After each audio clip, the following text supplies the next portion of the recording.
Bulawayo, also known as the City of Kings and Queens, is Zimbabwe's second largest city. Of late, this metropolis has experienced an unprecedented increase of criminal activities. Is it because of poverty? Is it because of the increase in unemployment? Or it's simply an eroded social fabric that's driving people crazy? Welcome to this episode of Bulawayo Crime Watch, where we look at real-life terrible crime stories that shook Bulawayo residents to the core.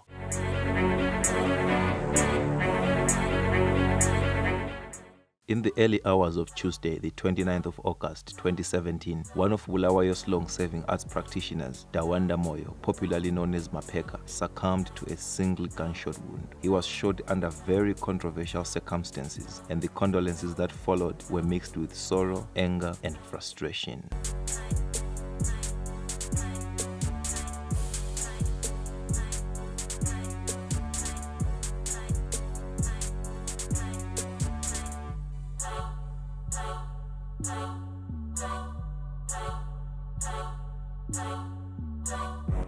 How did we end up having MaPecca dead in this hospital bed? Sources say that from an early age, MaPecca loved dancing, singing, and acting. He was born in 1974, and at the time of his death, he was 43 years old. His life was one dedicated completely to the arts. He traveled extensively all over the world with CIA Arts, a performing arts group that has appeared on some of the world's biggest stages in Africa, Europe, Asia, and the Americas. He is seen here as part of the group performing.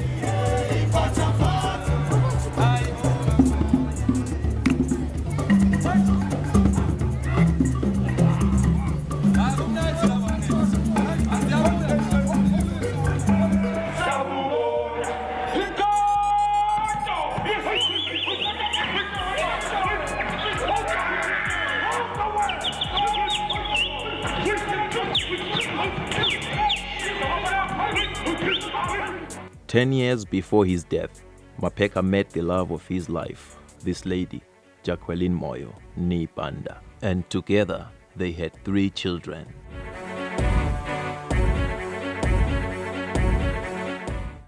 A popular arts personality, MaPecca, was shot and left with a bullet lodged in his abdomen on the eve of 25 July 2017. 35 days later, he died due to complications of the shooting incident. When he lay on the hospital bed, desperately clinging to his dear life, MaPecca narrated his side of the story on how he got shot. He narrated that he was tailing his wife, whom she suspected of having an affair with this man, Orishas Moyo, a cross-border businessman, also known as Oros. MaPecca suspected that his wife and this man, who was his wife's boss, were having an affair, and he decided to do investigations of his own. He said on the night he was shot, he had trailed his wife from work, who, instead of going to the direction of her matrimonial home, she hopped into a Toyota Vista and went to a house in Mkanwini suburb where her alleged lover and boss, Oros, lived. When the Toyota Vista parked, MaPecca allegedly confronted his wife, who was with her alleged lover. As fate would have it, Oros shot MaPecca once in the abdomen.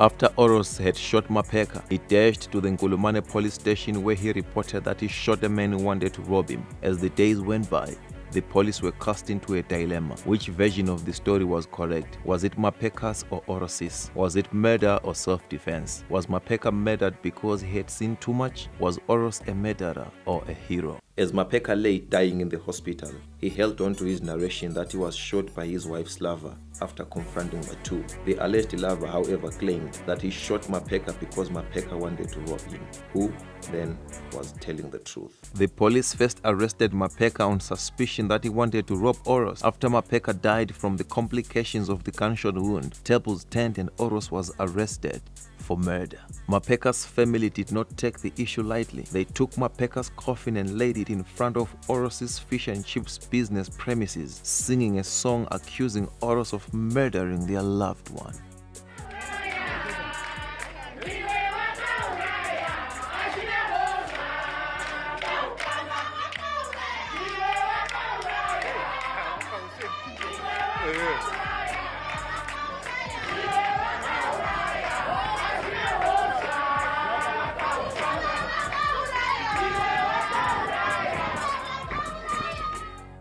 However, after appearing in and out of court for more than 2 years, Oros was found not guilty of murder. The Bulawayo community was shaken to the core by the verdict as they felt justice was not served. Many were of the opinion that if the courts objectively found Oros not guilty, then he deserves to be as free as a bird. But if there are loopholes and grey areas in the case, many cling on to the hope that one day the whole truth will come out. MaPecca may be gone, but he is not forgotten. A song to commemorate MaPecca's life was released by an artist called Makwanya.